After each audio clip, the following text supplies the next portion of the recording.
anglas ateina į parduotuvę ir sako, atsiprašau, labas vakaras, ko jūs norėtumėt? Aš norėčiau nusipirkti pirštinės. Pirštinės? Labai gerai, praeikit prašau į kitą skyrių.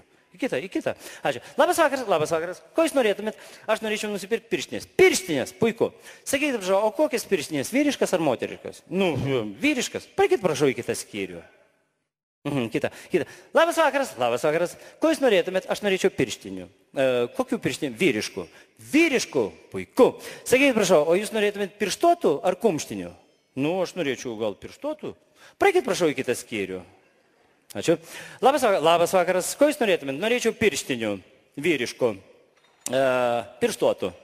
Sakykit, prašau, jūs norėtumėt odinių ar megztų? Nu, norėčiau odinių. Praeikit, prašau, į kitą skyrių. Labas vakaras, norėčiau pirštinių, vyriškų, pirštuotų, odinių. Sakykit, prašau, o jūs norėtumėt kokios spalvos? Juodos ar rudos? Pilkos. Praeikit, prašau, į kitą skyrių. Ačiū.